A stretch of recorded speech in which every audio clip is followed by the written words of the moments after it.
Everyone, आज का जो हमारा टॉपिक है वो है wave form of basic logic gates. ठीक है, अब पेपर में हमें जो क्वेश्चन आता होता है वो इस तरह आता होता है, draw the output signal for the end और एक्सोर एंड नैंड गेट। वो कोई भी हमें जरूरी नहीं यही गेट दे, वो कोई भी गेट दे सकते हैं। ठीक है, फिर उसका बोल सकते हैं for the following input signal, मतलब कि हम लोगों ने इनके आउटपुट सिग्नल बनाने इन गेट के अकॉर्डिंग। ठीक है, तो वो हमारे पास इस तरह के 2 वेव्स या 3 वेव्स उन्होंने हमें दी होती हैं। ठीक है, अब उससे पहले हमें पता होना चाहिए कि हमारा जो डिजिटल कंप्यूटर है वो उसकी वेव इस तरह बनती है। ठीक है, जो नीचे वाली होती है वो 0 होती है, जो ऊपर वाली होती है 1 होती है। ठीक है, इस चीज़ का हमें पता है। अब उसके बाद हम लोगों ने करना है कि जहाँ हमारी वेव ख़त्म हो रही होगी या नेक्स्ट स्टार्ट हो रही होगी, वहाँ से हम लोगों ने डॉटेड लाइन लगा देनी है। ठीक है, जितनी आपको रिक्वायर्ड हो। ठीक है, उसके बाद हमारे पास ये है।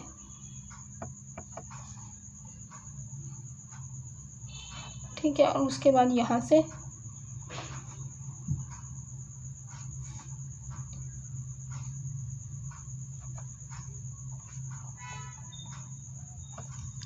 ठीक है, ये ऐसे हम लोगों ने लाइंस लगा देनी है।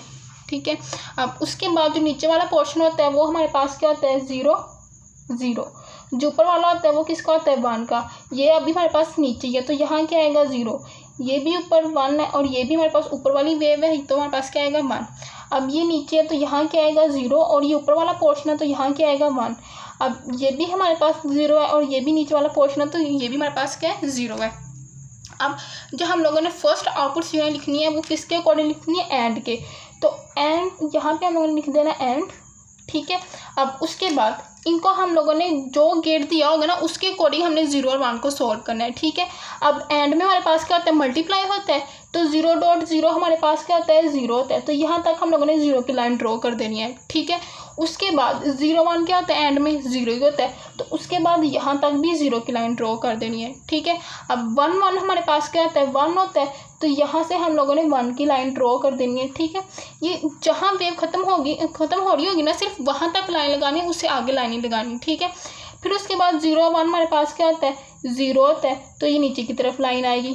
ठीक है, फिर उसके बाद हमारे पास क्या होता है, 0 0 हमारे पास क्या होता है, 0 होता है, तो ये फिर नीचे की तरफ लाइन आएगी। ठीक है, ये हमारा हो गया। उसके बाद हमें क्या चाहिए, और चाहिए, तो और हम यहाँ पे लिख देंगे और। ठीक है, और ये डॉटेड लाइन जो है इनको थोड़ा सा हम लोग बढ़ा देंगे।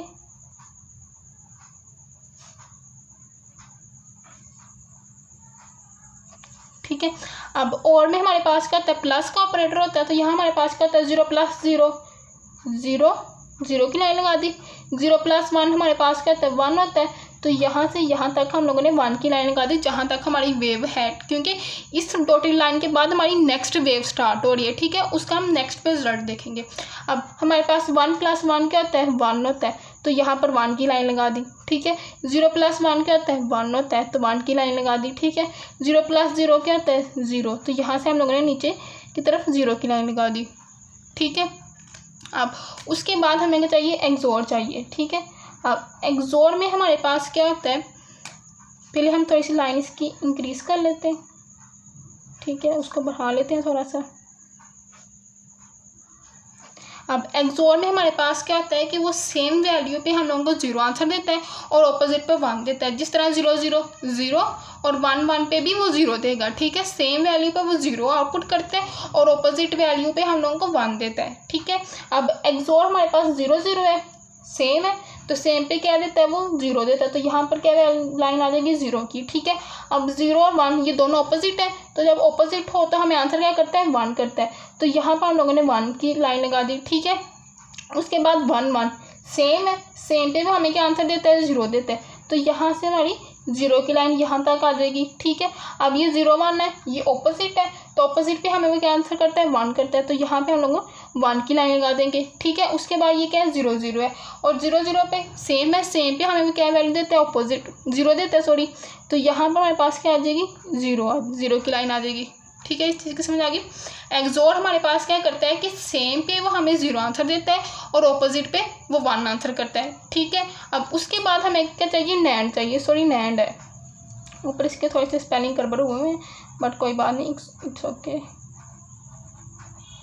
ठीक है, अब नैंड में हमारे पास क्या होता है, पहले हम इसकी थोड़ी सी लाइन को बढ़ा लेते हैं। ठीक है। नैंड, अब नैंड में हमारे पास क्या होता है, ऑपोजिट होता है। जैसे हमारे पास एंड में 0 0 0 होता है, लेकिन नैंड में क्या होता है, 0 0 1 होता है। तो पहले हम लोग इसकी ऊपर की तरफ लाइन लगाएंगे, ठीक है। उसके बाद एंड में हमारे पास क्या होता है, 0 1 0 होता है, लेकिन नैंड में क्या होता है, 1 होता है। तो यहाँ पे हम लोग 1 की लाइन लगा देंगे, ठीक है। अब 1.1 एंड में हमारे पास 1 होता है, लेकिन नैंड में क्या होता है, 0 होता है। तो यहाँ पर हम लोग 0 की लाइन लगा देंगे, ठीक है। उसके बाद 0 1 0 होता है एंड में, लेकिन नैंड क्या उसका कॉम्प्लीमेंट है, तो नैंड में क्या होगा, हमारे पास 1 होगा, ठीक है।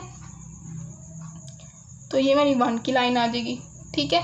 उसके बाद 0 0 एंड में 0 0 0 होता है, लेकिन एंड में 0 0 क्या होता है, 1 होता है। तो ये 1 की ऊपर की तरफ ही लाइन जाएगी, ठीक है। इस चीज़ की समझ आएगी। इसी तरह हम लोगों ने, हमें जितने भी लोगों ने गेट्स दिए होंगे, हमने उनके ऑपरेटर्स को देखना है कि 0 0 पर वो क्या हमें आउटपुट करता है और 0 1 पे क्या आउटपुट करता है। 2 ही आउटपुट करेगा, या 0 करेगा या 1 करेगा। तो उस चीज़ को देखते हुए हम लोगों ने अपनी वेव्स बना देनी। अगर 0 आएगा तो नीचे की तरफ वेव की लाइन लगा देनी, अगर 1 आएगा तो ऊपर की तरफ वेव की लाइन लगा देनी है, ठीक है। इसके अलावा कुछ भी नहीं करता। अब यहाँ पर फॉर एग्जाम्पल उसने बोला हो कि हम लोगों ने नोड के अकॉर्डिंग भी देना है, तो वो किस तरह करेंगे, तो वो हम लोग किस तरह करेंगे कि 0 + 0 0 होता है नोड में, लेकिन और में सॉरी, तो नोड में क्या होगा, 1 होगा, ठीक है। इसकी थोड़ी सी हम डॉटेड लाइन इंक्रीज कर लेते हैं। कोई भी गेट दिया हो सकता है, ठीक है। हमें जस्ट गेट की वर्किंग आनी चाहिए इसके लिए। अगर हमें गेट की वर्किंग आती होगी ना, पता होगा कि इस गेट, ये वाला गेट हमें 0 0 पे ये देता है, 0 1 पे ये देता है, तो ये बहुत ईजी चीज़ है, ठीक है। अब उसके बाद क्या है, 0 + 1 1 होता है और में, लेकिन नॉर्म में वो क्या करेगा, 0 हमें आउटपुट करेगा, तो इसके नीचे की तरफ लाइन आएगी, ठीक है। अब 1 + 1 1 होता है और में, नॉर्म में हमें वो क्या करेगा, 0 आउटपुट करेगा, तो यहाँ इसके नीचे की तरफ लाइन आएगी, ठीक है। अब 0 + 1 1 होता है और में, और नॉर्म हमारे पास क्या होता है, इसका कॉम्प्लीमेंट होता है, इसका उल्ट होता है। तो जब 0 + 1 1 होता है, 1 का जब उल्ट करेंगे तो हमें आंसर क्या मिलेगा, 0। तो यहाँ हम 0 की लाइन लगा देंगे, ठीक है। अब 0 + 0 0 होता है, 0 का जब उल्ट करेंगे तो आंसर हमें क्या देगा, 1 देगा। तो ये इसकी ऊपर की तरफ लाइन चली जाएगी, ठीक है। इसी तरह हमें कोई भी गेट दे सकते हैं, कोई भी 2 वेव्स दे सकते हैं, हम लोगों ने इसी तरह उसका सोल्यूशन करना होता है, ठीक है। आई होप सो आप लोगों को समझ आ गई हो। ये बहुत ही इजी टॉपिक था, लेकिन फिर भी अगर आप लोगों को क्वेश्चन हो तो आप लोग पूछ सकते हैं। थैंक्स।